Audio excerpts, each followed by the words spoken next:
3년이 지났다. 그날의 기억은 아직도 선명하다. 47세 아내 선영이 무릎 꿇고 울던 모습, 20세가 된 딸 예빈이 엄마를 감싸며 아빠, 한 번만 용서해 주세요라고 매달리던 목소리, 결혼 19년 차에 터진 폭탄 같은 사건이었다. 학부모 모임에서 시작된 불륜이었다. 상대는 같은 반 학부모였던 40대 남자, 카페에서 시작해서 모텔까지 간 관계였다. 내가 새벽 6시에 나가서 밤 10시에 들어오는 동안 아내는 다른 남자와 오후 시간을 보내고 있었다. 증거를 발견했을 때 나는 말이 없었다. 그저 카드 내역과 사진들을 테이블 위에 조용히 놓고 기다렸을 뿐이다. 50세 남자가 22년 결혼 생활을 한순간에 정리할 수도 있었던 순간이었다. 하지만 용서했다. 다시는 안 그럴게. 정말로 정신 나간 거였어. 선영이 약속을 믿었다. 예빈이 대학 입시를 앞두고 있었고 가정이 깨지는 것보다는 한 번 더 기회를 주는 게 맞다고 생각했다. 건설 현장에서 일하며 쌓은 돈으로 가족을 지켜온 22년이었다. 쉽게 포기할 수는 없었다. 그 후 3년간은 조용했다. 선영은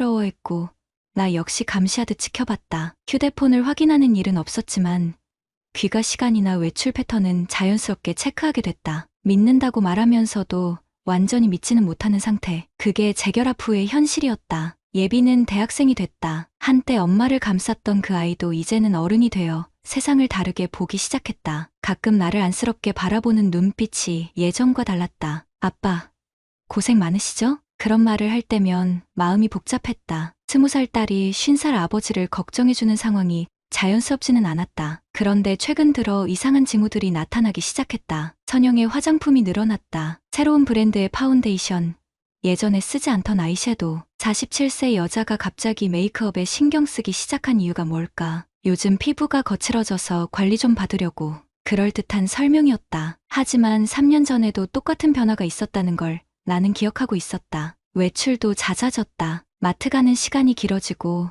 동네 산책이라며 나가는 횟수가 늘었다. 예전에는 집에서 드라마 보는 걸 좋아했는데 이제는 밖에 나가는 걸 더 좋아하는 것 같았다. 집에만 있으니까 답답해서 좀 걸어야 건강에도 좋잖아. 이것도 맞는 말이었다. 중년 여성이 건강 관리에 신경 쓰는 게 이상할 건 없다. 하지만 내 경험상 선영의 패턴 변화에는 항상 이유가 있었다. 결정적인 건 지난주였다. 예빈이 거실에서 숙제를 하고 있을 때 갑자기 나를 불렀다. 아빠, 잠깐 와보세요. 딸의 목소리에 뭔가 심각한 톤이 섞여 있었다. 20살이 된 예빈은 예전보다 말을 신중하게 하는 편이었다. 엄마 요즘 옆집 아저씨랑 카톡 자주 하시는 것 같아요. 옆집 아저씨, 강지호를 말하는 것 같았다. 같은 아파트 옆 라인에 사는 46세 남자. 부인과는 별거 중이라고 들었는데 정확한 사정은 모르겠다. 가끔 복도에서 마주치면 인사 정도는 나누는 사이였다. 어떻게 아는데? 엄마가 폰 볼 때 이름이 보였어요. 그리고 웃으면서 타이핑 하시더라고요. 웃으면서 타이핑. 47세 기혼 여성이 46세 남자와 카카오톡을 주고받으며 웃는다는 게 정상적인 상황일까? 그날 밤부터 나는 다시 관찰 모드에 들어갔다. 3년 전처럼 의심스러운 행동들을 체크하기 시작했다. 하지만 이번에는 더 조심스러웠다. 한 번 용서한 상황에서 다시 의심한다는 게 썩 기분 좋은 일은 아니었다. 혹시 내가 과민 반응하는 건 아닐까? 3년 전 상처 때문에 괜한 의심을 하는 건 아닐까? 하지만 건설 현장에서 20년 넘게 일하며 배운 게 있다면 작은 균열을 무시하면 큰 사고로 이어진다는 것이었다. 안전불감증이 가장 위험하다. 가정도 마찬가지가 아닐까? 어제 새벽 선영이 또 산책을 나간다고 했다. 6시 30분이면 아직 어두운 시간이다. 혼자 산책하기에는 이른 시간이었다. 일찍 나가네. 요즘 날씨가 좋잖아. 일찍 나가야 공기도 맑고. 그럴듯한 설명이었다. 하지만 나는 창문으로 내려다봤다. 선영이 아파트 현관을 나서는 모습이 보였다. 그리고 5분 후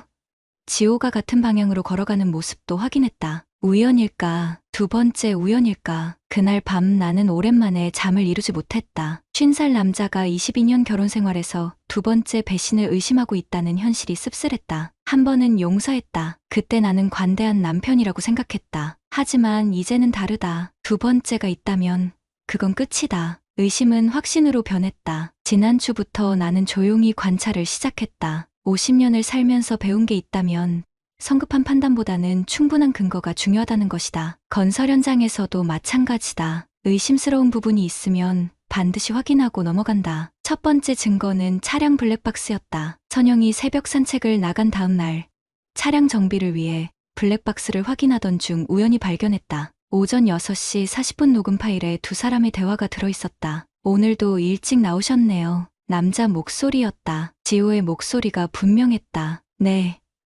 요즘 운동 좀 하려고요. 집에만 있으니까 답답해서. 선영의 목소리였다. 그런데 톤이 평소와 달랐다. 누군가에게 잘 보이려는 듯한 밝은 톤이었다. 저도 요즘 혼자 사니까 심심해요. 같이 걸어도 될까요? 네. 좋죠. 혼자 산다고? 지호는 분명 유부남인 걸로 알고 있었는데 그날 저녁 아파트 관리사무소에 가서 확인해봤다. 지호의 세대는 2인 세대로 등록되어 있었다. 부인 이름도 적혀 있었다. 하지만 최근 몇 달간 관리비는 지호 혼자 이름으로만 납부되고 있었다. 별거 중이라는 소문이 맞는 것 같았다. 그런데 왜 선영에게는 혼자 산다고 말했을까? 두 번째 증거는 카드 사용 내역이었다. 선영의 카드 내역을 확인해보니 이상한 패턴이 있었다. 매주 화요일과 목요일 오전 시간대에 같은 카페에서 결제가 이루어지고 있었다. 블룸은 카페라는 곳이었다. 우리 집에서 도보로 15분 거리에 있는 조용한 카페였다. 더 이상한 건 결제 금액이었다. 매번 12,000원에서 15,000원 사이. 커피 2잔 값이었다. 혼자 가서 커피 2잔을 주문할 이유는 없다. 지난 한 달간의 카드 내역을 자세히 분석해보니 또 다른 패턴이 보였다. 금요일 저녁에는 와인앤딘이라는 와인바에서 결제가 되고 있었다. 3만원에서 5만원 사이의 금액들. 47세 기혼 여성이 혼자 와인바에 갈 확률은 낮다. 세 번째 증거는 예빈의 제보였다. 아빠, 엄마가 요즘 새 옷 많이 사시는 것 같아요. 예빈이 조심스럽게 말했다. 20살이 된 딸의 관찰력이 예상보다 예리했다. 어떤 옷? 스카프나 액세서리 같은 것들이요. 예전에 안 하시던 스타일인데 딸의 말을 듣고 선영의 옷장을 확인해봤다. 새로운 스카프들이 여러 개 걸려 있었다. 브랜드를 확인해보니 에르메스, 구찌 같은 명품들이었다. 한 개에 50만 원은 좋게 넘을 가격대였다. 우리 가게 상황에서 선영이 혼자 이런 명품을 살 여유는 없다. 그렇다면 누가 선물한 걸까? 이쯤 되니 3년 전과 똑같은 패턴이 보이기 시작했다. 새로운 화장품, 잦은 외출, 브랜드 옷과 액세서리, 그리고 특정 남자와의 정기적인 만남. 하지만 이번에는 더 교묘했다. 3년 전에는 학부모 모임이라는 명분이 있었지만 이번에는 운동이나 산책이라는 일상적인 핑계를 대고 있었다. 더 자연스럽고 의심받기 어려운 방법이었다. 나는 고향 친구인 정우에게 연락했다. 정우는 흥신소를 운영하고 있다. 49세 동갑내기로. 군대 동기였다. 형, 도움이 필요해. 무슨 일이야? 3년 전 그 일이 또 생긴 것 같아. 전화 너머로 정우의 한숨 소리가 들렸다. 진짜? 확실해? 확실하게 하려고 연락한 거야. 알겠어.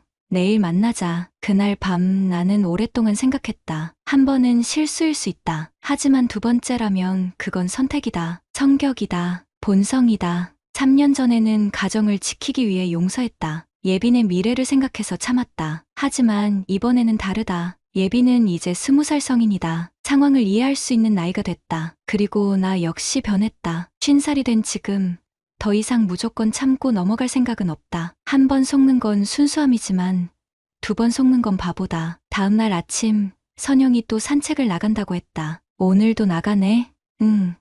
날씨가 좋아서. 나는 창문으로 지켜봤다. 선영이 나간 지 5분 후 지호도 같은 방향으로 향했다. 이제는 우연이 아니라는 걸 확신했다. 그날 오후 정우와 만났다. 일단 확실한 증거부터 모아보자. 감정적으로 접근하면 안 돼. 정우의 조언이었다. 전문가다운 말이었다. 스마트폰 백업, GPS 위치 추적, 메신저 복원, 이런 것들이 가능해? 물론이지. 합법적인 범위 내에서 다 가능해. 그럼 시작하자. 이번에는 끝을 볼 작정이었다. 첫 번째는 사고였다면 두 번째는 선택이다. 그리고 나도 선택할 때가 왔다. 더 이상 당하고만 살 순 없다. 정우의 도움으로 본격적인 조사가 시작됐다. 전문가는 역시 달랐다. 정우는 첫 만남에서부터 체계적인 계획을 제시했다. 감정적으로 접근하지 말고 법정에서 통할 수 있는 확실한 증거를 수집하자는 것이었다. 형, 3년 전에는 어떻게 발견했지? 카드 내역이랑 사진 몇 장. 그 정도로는 부족해. 이번에는 완벽하게 준비하자. 정우가 가져온 장비는 생각보다 간단했다. 작은 USB 하나와 스마트폰 분석 프로그램이 전부였다. 하지만 그 효과는 놀라웠다. 첫 번째 작업은 선영의 스마트폰 백업이었다. 선영이 샤워하는 동안 10분 만에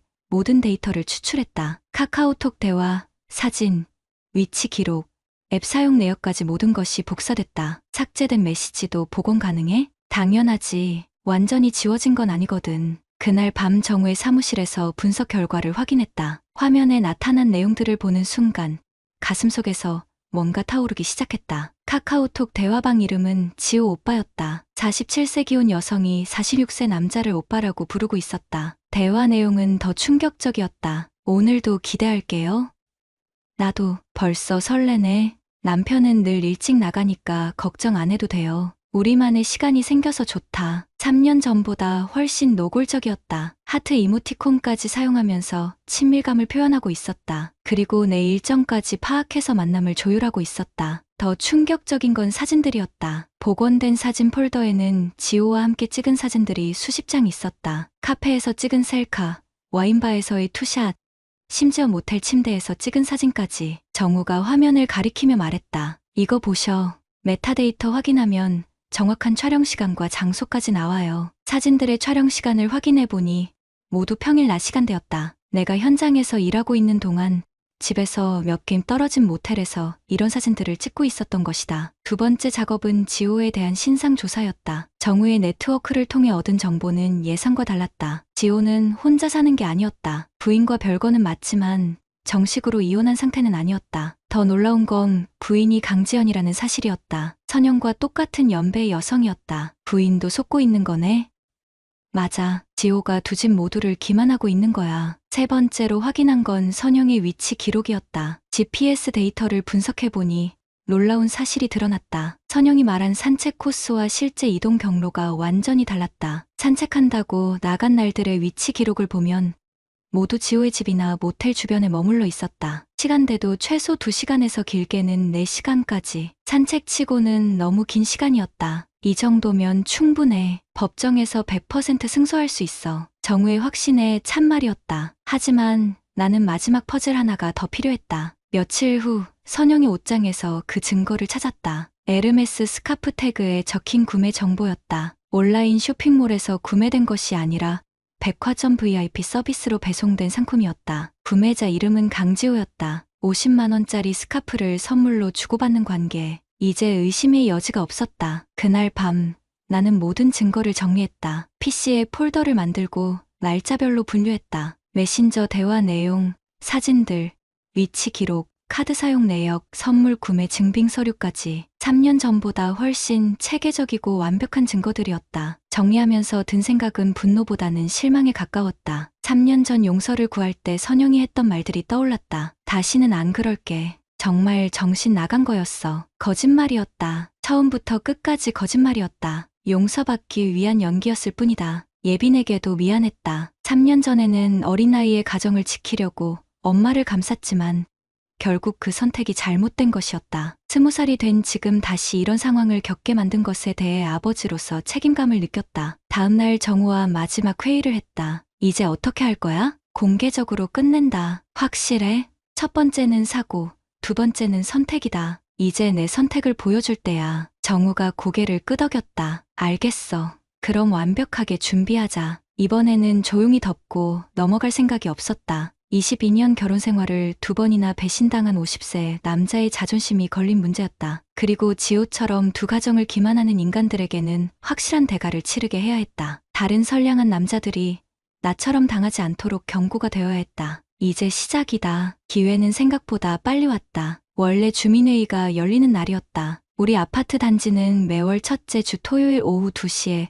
각 동 대표들이 모여 회의를 한다. 나는 우리 동의 대표를 맡고 있었다. 건설업 종사자라는 이유로 시설 관련 안건들을 주로 담당했다. 평소라면 30분 만에 끝날 간단한 회의였다. 하지만 오늘은 달랐다. 내 가방에는 USB 하나가 들어있었다. 22년 결혼 생활을 정리할 결정적인 증거들이 담긴 작은 장치였다. 회의실에는 각 동 대표 12명이 모여 있었다. 지호도 그 중 한 명이었다. 옆라인 동 대표였다. 평소에는 조용한 편이었는데 오늘은 유독 불안해 보였다. 자주 시계를 보고 손목을 만지작거렸다. 관리소장이 안건을 진행하기 시작했다. 주차장 CCTV 증설, 어린이 놀이터 보수, 화단 정비 등 일상적인 내용들이었다. 나는 조용히 기다렸다. 마지막으로 기타 안건이 있으시면 말씀해 주세요. 내가 손을 들었다. 발언하겠습니다. 관리소장이 고개를 끄덕였다. 회의실의 분위기가 조금 달라졌다. 평소 과묵한 편인 내가 적극적으로 발언하는 건 드문 일이었다. 주민 여러분께 알려드려야 할 중요한 사안이 있습니다. 나는 가방에서 USB를 꺼냈다. 회의실 앞쪽에 있는 TV에 연결했다. 지호의 얼굴이 창백해지는 게 보였다. 우리 단지 내에서 일어나고 있는 일로 다른 가정에도 영향을 미칠 수 있는 문제입니다. 첫 번째 화면에는 카카오톡 대화 내용이 나타났다. 지호 오빠라는 대화방 이름과 함께 선영과 지호의 메시지들이 시간 순으로 정리되어 있었다. 오늘도 기대할게요. 남편은 늘 일찍 나가니까 걱정 안 해도 돼요. 회의실이 조용해졌다. 사람들이 화면의 내용을 읽으며 상황을 파악하기 시작했다. 두 번째 화면에는 사진들이 나타났다. 모텔에서 찍은 사진, 카페에서의 셀카, 와인바에서의 투샷, 메타데이터까지 함께 표시되어 촬영 시간과 장소가 명확하게 드러났다. 지호가 자리에서 일어나려 했다. 잠깐만요. 아직 끝나지 않았습니다. 내 목소리에 확신이 담겨 있었다. 50년을 살면서 이만큼 단호하게 말한 적이 없었다. 세 번째 화면에는 GPS 위치 기록이 나타났다. 선영이 산책한다고 나간 날들의 실제 이동 경로였다. 모두 지호의 집이나 모텔 주변에 집중되어 있었다. 이 두 사람은 지난 6개월간 정기적으로 만나왔습니다. 한 명은 제 아내이고 다른 한 명은 우리 동대표인 강지호 씨입니다. 회의실의 분위기가 완전히 바뀌었다. 몇몇 사람들이 지호를 쳐다봤다. 지호는 고개를 푹 숙인 채 아무 말도 하지 못했다. 더 중요한 건 강지호 씨가 기혼자라는 사실입니다. 부인이 있으면서도 제 아내에게는 혼자 산다고 거짓말했습니다. 이때 회의실 문이 열렸다. 지호의 부인인 강지연 씨가 들어왔다. 나는 미리 연락해 두었던 것이다. 여보. 이게 뭐야? 지연 씨의 목소리에 배신감과 분노가 섞여 있었다. 46세 여성이 남편의 불륜을 공개적으로 확인하는 순간이었다. 지호가 머리를 감싸 쥐었다. 이건 오해야. 오해라고 하기에는 증거가 너무 확실합니다. 나는 마지막 화면을 보여줬다. 에르메스 스카프 구매 영수증이었다. 구매자는 강지로, 배송지는 우리 집 주소였다. 50만 원짜리 명품을 선물로 주고받는 관계가 단순한 친분일까요? 회의실이 완전히 정적에 빠졌다. 12명의 동대표들이 모두 화면을 보며 상황을 소화하고 있었다. 관리소장이 어색하게 입을 열었다. 이런 개인적인 문제를 여기서 개인적인 문제가 아닙니다. 내가 단호하게 말했다. 우리 단지에는 비슷한 상황의 가정들이 많습니다. 아이들도 같은 학교에 다닙니다. 이런 일이 알려지지 않으면 더 큰 피해가 생길 수 있습니다. 지호의 부인이 남편을 향해 소리쳤다. 당신 정말 이랬어?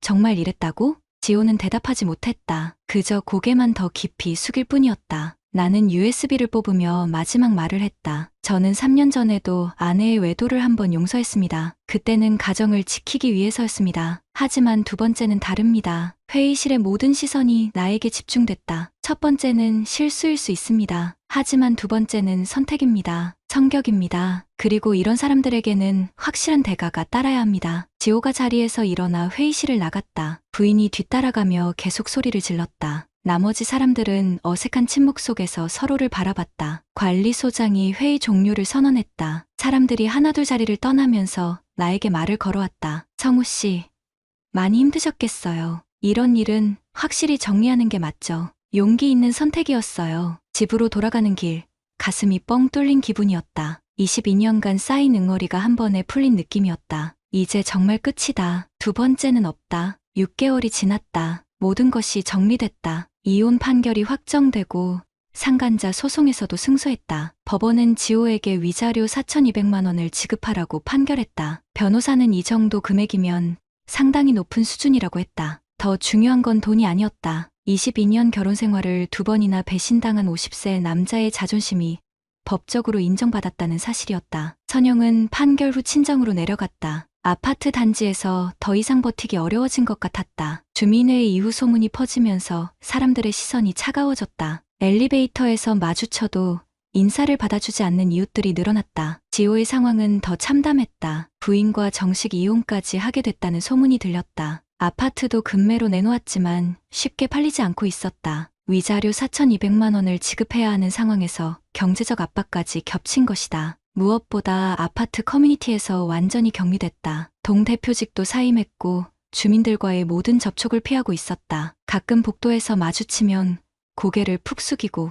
급하게 지나갔다. 자업자득이었다. 예빈의 변화가 가장 인상적이었다. 3년 전에는 어린 나이에 가정을 지키려고 엄마를 감쌌지만 이번에는 완전히 달랐다. 20세가 된 예빈은 상황을 객관적으로 판단할 수 있는 성인이 되어 있었다. 아빠, 이번엔 끝까지 가는 게 맞아요. 예빈이 말했다. 목소리에 확신이 담겨 있었다. 3년 전에 제가 엄마를 감싼 건 잘못이었어요. 그때 확실히 정리했어야 했는데 20세 딸이 50세 아버지에게 해주는 말이라고 믿기 어려웠다. 하지만 고마웠다. 적어도 예빈은 내 편에 서 있다는 걸 확인할 수 있었다. 이제 우리 둘이서 새로 시작해요. 엄마 없이도 충분히 잘 살 수 있어요. 예빈의 말에 가슴이 뭉클해졌다. 22년간 가정을 지키려고 노력했지만 결국 진짜 가족은 예빈뿐이라는 걸 깨달았다. 집안 분위기도 오히려 좋아졌다. 선영이 있을 때는 항상 어딘가 긴장된 공기가 있었는데 이제는 편안했다. 아버지와 딸,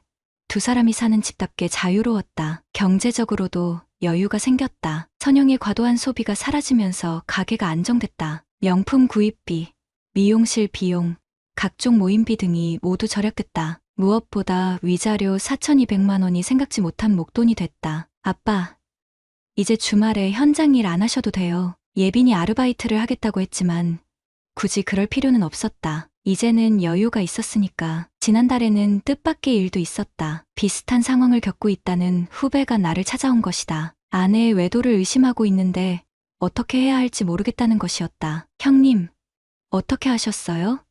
저는 확신이 서지 않아서요. 나는 후배에게 조언했다. 감정적으로 대응하지 말고 확실한 증거를 모으라고. 그리고 법적 절차를 통해 정당하게 해결하라고. 가장 중요한 건 자신을 지키는 거야. 상대방이 잘못했다고 해서 너까지 잘못된 방법을 쓰면 안 돼. 후배는 내 조언을 듣고 체계적으로 증거를 수집하기 시작했다. 몇 달 후 결국 이혼 소송에서 승리했다는 소식을 전해왔다. 그때 깨달았다. 내 경험이 다른 사람에게 도움이 될 수 있다는 것을. 온라인 커뮤니티에도 가끔 글을 올린다. 비슷한 상황에 처한 남성들에게 조언을 해주는 것이다. 감정적으로 대응하지 말고 법적 절차를 통해 정당하게 해결하라는 내용이다. 형님 글 보고 용기 얻었습니다. 저도 끝까지 가보겠습니다. 이런 댓글을 볼 때마다 보람을 느꼈다. 어제 저녁 예빈과 함께 커피를 마시며 이야기했다. 아빠, 새로 만날 사람은 생각 안 해요? 20세 딸이 50세 아버지의 재혼을 걱정해주는 모습이 고마웠다. 아직은 생각 없다. 혼자 사는 것도 나쁘지 않거든. 실제로 그랬다. 22년 동안 누군가를 책임지며 살아왔는데